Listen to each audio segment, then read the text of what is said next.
Hi, thanks for joining me again for watching this video.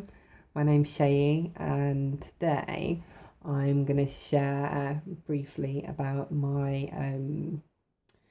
journey. Part of my quest to find and fall in love with my true self was that I promised myself that I would only do things that I really loved doing, and that included jobs. And so when I first got into recovery, I had just left a really well paid job, and it was a wonderful career, and people thought I was crazy. But I was dead inside, and the money and the company car and the status and everything else that I thought the job was bringing me just stopped being enough. Like, it wasn't enough. I didn't know who I was, and I was dead inside. I needed time and space to find myself. And in some respects, it's been really hard. And in other respects, it was the best decision that I ever made. I made myself my full time job, and the level of my of the changes that I've made, I'm just seeing today. Like, I'm just recognizing how far I've come since starting this journey, and it's amazing. I wouldn't recommend kind of going out and just leaving a job because it's not the easiest thing to do, but it was what I needed to do. So I'm going to speak today a little bit about giving myself permission to spend money, because that's in the past has been quite a big issue for me and has brought up a lot of shame and some guilt around my financial decisions.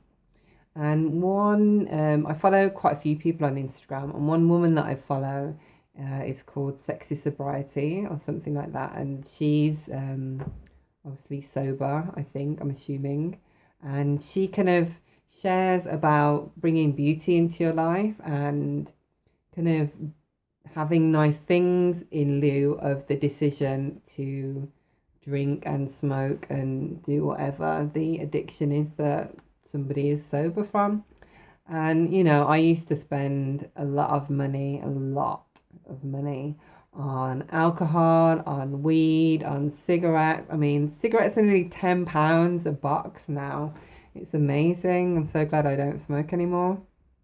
I used to spend all that money. Like, a night out was about £100 easy. I would have to have a new outfit to wear. I would need taxi home. I would need money. Well, I wouldn't need money to get into clubs, so I normally got in free. But I would need drinks money. I would need food, and it all added up. And I'm not spending that money on anything else, and yet still now I start feeling a little bit guilty about spending money on myself and having beautiful things and and and just spending money because I haven't, because at the moment my income's not that amazing.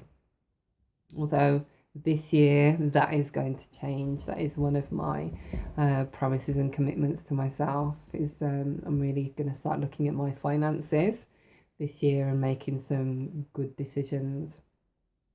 So that being aside, I work within what I have, and something that this person on Instagram that I follow, she posted this post, and she was like, it was something about when you, instead of drinking, kind of like when you're going to a party, buy yourself nice underwear and a pretty necklace, because I drink water. Like, I only drink water, so why would I not just buy myself something pretty to wear? Because I'm not spending £50 on alcohol.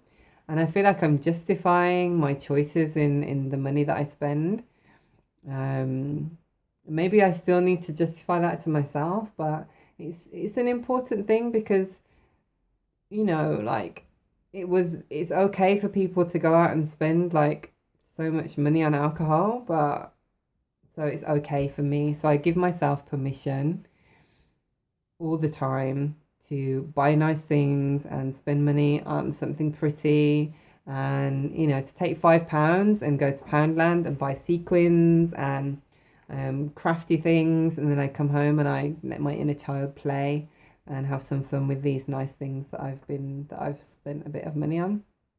So I'm just going to read again. I'm loving this Simple Abundance by Sarah Ban Breathnach, and it's kind of like daily meditations on the subject of living abundantly, but from a place of simplicity. And so this is from October the 8th, and it's called A Passion for Beauty. And this is kind of her writing. One baby step forward, 3 giant steps back. I'd been experimenting with the first 4 simple abundance principles for almost a year, and thought I had overcome the buy me syndrome. I enjoyed window shopping and did not feel diminished because I couldn't purchase something that captured my eye. Then I discovered a $45 lifestyle book crammed with pictures of things I love. Lush arrangements of flowers, groupings of silver picture frames, rose chintz. I flipped through visions I wanted to live in. Angrily, I returned it to the bookstore shelf, furious that I couldn't afford the book, and fed up that I was not living the lifestyle I thought I wanted. All I had may very well have been all I needed, but it certainly wasn't all I wanted. After several hours of churning, I stopped. Something was going on within. This emotional response was occurring for a reason. I meditated on what had pushed my buttons. Was it that I had been living so stringently on a budget? Was I depressed about my lack of money for decorating trifles that I could once have purchased without a thought? Or was something deeper happening? The more I thought about it, the more I realised that I hadn't been paying enough attention to my passion for beauty. My deprivation was caused not by not appreciating, savouring, or celebrating the beauty that already existed in my life. So much so that my soul had erupted into a volcano of protest. When something calls to us on a deep enough level to engage our emotions, our conscious attention is sought. Beauty was calling me, not objects. After I realised this, I headed for a farmer's market for flowers, but instead of 1 bouquet, I treated myself to 2. When I set my lush arrangement of flowers in the living room, my authentic craving for beauty was satisfied, very inexpensively, and the wants immediately quieted down.